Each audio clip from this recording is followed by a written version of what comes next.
आउज़ बिल्लाहि मिनश्शैतानिर्रजीम बिस्मिल्लाहिर्रहमानिर्रहीम।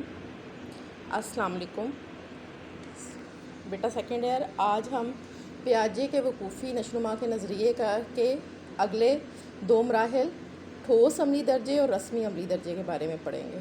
ठोस अमली दर्जे को कॉन्क्रीट ऑपरेशनल पीरियड या कॉन्क्रीट ऑपरेशनल स्टेज कहा जाता है।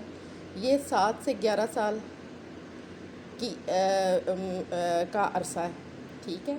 इसमें बच्चा जो सा है उसमें क्या होता है कि बच्चा खुद मरकज़ियत से निकल कर नए नए तसव्वुरात को समझने और इनके इस्तेमाल करने के काबिल हो जाता है। कैफ़ियती नशोनुमा में निखार आता है। कैफ़ियती नशोनुमा क्या है कि आमोज़िश और पुख्तगी के बायस फ़र्द माहौल को बेहतर अंदाज से रद्द-ए-अमल देने की फ़र्द में माहौल को बेहतर अंदाज से रद्द-ए-अमल देने की सलाहियत पैदा हो जाती है, जिसके बायस वो अशिया की दर्जा बंदी सूरत हाल के मुख्तलिफ़ पहलुओं को मद्देनज़र रखना और मुतज़ाद ख़यालात को समझना सीख जाता है। फ़र्द अपने आप को दूसरों की जगह रख कर बेहतर अंदाज में सोचने के काबिल हो जाता है। यानी पहले उसके तमाम जो एक्सपीरियंसेस होते हैं वो उसकी ज़ात के हवाले से होते हैं, लेकिन अब वो इस खुद मरकज़ियत से निकल के क्या करता है, वो अपने आप को दूसरों की जगह रख के फ़ैसला करने के काबिल हो जाता है, ठीक है। इसलिए इस तरीके से जो है वो बहुत सारे अखलाकी फ़ैसले करने के भी काबिल हो जाता है। तो अगर देखा जाए तो इसमें खुद मरकज़ियत से निकलना, कैफ़ियती नशोनुमा में निखार पैदा होना और अखलाकी फ़ैसले करने की सलाहियत पैदा होना, ये मेन इस पीरियड की जो है अहलियतें या काबिलियतें हैं। इसके अलावा कॉन्क्रीट थिंकिंग जो है वो बच्चे की मुकम्मल तौर पे नमू पा जाती है। कॉन्क्रीट थिंकिंग से क्या मुराद है कि वो अशिया जो कि मादी तौर पे वजूद रखती हैं और जिनको देखा और छुआ जा सकता है, जो वज़न और हुजम रखती हैं, उनके बारे में, उन तमाम चीज़ों के बारे में जो फ़र्द के इर्द गिर्द मौजूद होती हैं उनसे फ़र्द वाक़फ़ियत हासिल करता है, उनके बारे में मालूमात को अपने ज़हन में महफूज कर सकता है, वक्त ज़रूरत उसको अपने मसाइल के हल में इस्तेमाल कर सकता है। तो इस तरीके से बच्चे की जो कॉन्क्रीट थिंकिंग है वो मुकम्मल तौर पे इस स्टेज में नमू पा जाती है और जो है बच्चा जो सा है वो उसमें तनकीदी सोच भी परवान चढ़ने लगती है। उसकी वजह से क्या होता है कि बच्चा चीज़ के मुस्बत और मनफी असरात का जायज़ा लेते हुए उनमें से अपनी चॉइस के मुताबिक जो है सेलेक्ट कर सकता है। दूसरों के तजर्बात से इस्तिफ़ादा जो है हासिल करने के भी काबिल हो जाता है। सबसे बढ़कर ये कि इसमें जो है ना बच्चे में जो है law of conservation of energy यानी तहफ़्फ़ुज़े मादा की जो सलाहियत है वो बच्चे में पैदा होती है। उसे पता चलता है कि मादे को दोबारा तरतीब देते हुए अगर इसमें से कुछ निकाला या डाला ना जाए तो मादे की मिक़दार, मादा किसको कहते हैं, मैटर को, ठीक है, जो वो तमाम चीज़ें देखी और छुई जा सकती हैं, जो वज़न रखती हैं, जो हुजम रखती हैं, वो सारा जो है वो मैटर है। और ये सारी जो कायनात है उसमें जो चीज़ें हमें नज़र आ रही हैं वो सारी मटीरियलिस्टिक हैं और जो है मैटर पे मबनी हैं। तो मादे में अगर कुछ डाला या निकालना ना जाए तो मादे की मिक़दार, वज़न, हुजम, लंबाई और वसअत के लिहाज से कांस्टेंट या मुस्तकिल रहती है, ठीक है। तो बच्चा जो सा है इसमें फ़र्क करने की सलाहियत सीख लेता है। बच्चों में ये सलाहियत जो है वो उम्र के मुख्तलिफ़ हिस्सों में तश्कील पाती है।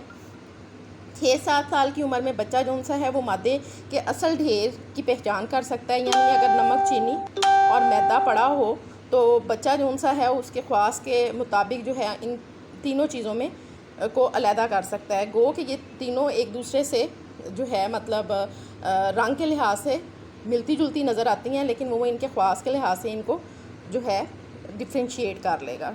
दूसरा ये कि 9 से 10 साल की उम्र में बच्चे में हकीकी वज़न की पहचान की सलाहियत पैदा हो जाती है और 11-12 साल का बच्चा जो सा है वो हुजम और जिसामत की पहचान जो है वो कर लेता है। अगर 1 किलो नमक और 1 किलो रुई पड़ी हो तो उसको ये पता चल जाता है कि इनका वज़न जो है वो बराबर है और जो है रुई जो है वो हुजम की वजह से ज़्यादा लग रही है और नमक जो है वो अपने हुजम की वजह से कम लग रहा है। तो बच्चे में जो है हुजम और जिसामत की पहचान जो है वो 11-12 साल की एज में हो जाती है।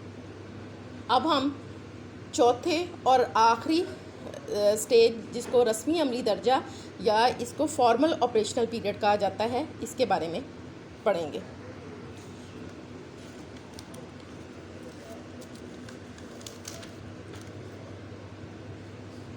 رسمی عملی درجہ جو ہے اس کا آغاز کچھ بچوں میں ارلی ٹینز میں ہوتا ہے اور کچھ میں لیٹ ٹینز میں ہوتا ہے۔ ارلی ٹینز میں وہ بچے جاتے ہیں جو نارمل طریقے سے نمو پا رہے ہوتے ہیں، جن کی ذہنی اور جسمانی نمو نارمل طریقے سے ہو رہی ہوتی ہے، وہ جلدی جو ہے اس دور میں داخل ہو جاتے ہیں، ارلی ٹینز میں چلے جاتے ہیں۔ اور کچھ بچے ارلی ٹینز کا کیا مطلب ہے کہ جو ہے 12-13 سال کی عمر میں ان میں جو ہے رسمی عملی درجہ شروع ہو جاتا ہے، جبکہ کچھ بچے جو ان سے ہیں وہ لیٹ ٹینز 19 سال کی عمر میں اس درجے کو حاصل کرتے ہیں۔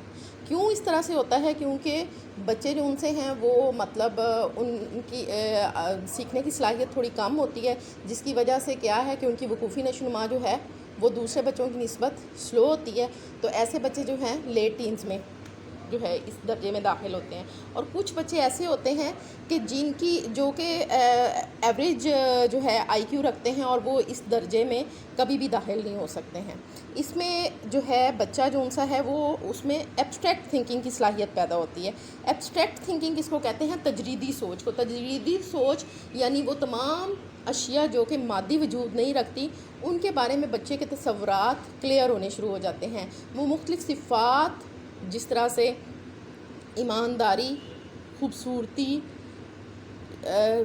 جو ہے اور اسی طرح کی اور بہت ساری چیزیں ہیں، ان کو سمجھنے کے قابل ہو جاتا ہے۔ وہ مفروضوں پر کام کرنے کی اس میں صلاحیت پیدا ہو جاتی ہے، اور مفروضوں پہ کام کرنے کی صلاحیت پیدا ہونے کی وجہ سے بچہ جو ان سا ہے وہ مفروضوں پہ منضبط طریقے سے عمل کرتے ہوئے ان مفروضوں کو جانچنے کی اس میں صلاحیت پیدا ہو جائے گی۔ اور اس مرحلے پر بچہ جو ہے وہ طبعی لحاظ سے ایسے مسائل جو کہ فزیکلی وجود نہیں رکھتے ہیں، غیر موجود جو ہے وہ ہوتے ہیں، ان کو سمجھنے کے قابل ہو جاتا ہے۔ یعنی طبعی لحاظ سے غیر موجود مسائل کو سمجھنے میں اس کو جو ہے اس مرحلے میں طبعی لحاظ سے غیر موجود مسائل کو سمجھنے میں مدد ملتی ہے۔ طبعی لحاظ سے غیر موجود مسائل کون سے ہوتے ہیں؟ فزیکل ورلڈ میں وہ تمام چیزیں جو کہ مادی طور پہ موجود نہیں ہوتی ہیں بلکہ وہ صفاتی ہوتی ہیں، ان کو دیکھا اور چھوا نہیں جا سکتا ہے، ایسے تمام کنسیپٹس جو ان سے ہیں وہ فزیکلی موجود نہیں ہوتے ہیں۔ اور بچہ جو ہے اس طرح کی جو اس میں تھنکنگ پیدا ہوتی ہے اس سے رسمی عملی درجے میں حاصل کر لیتا ہے۔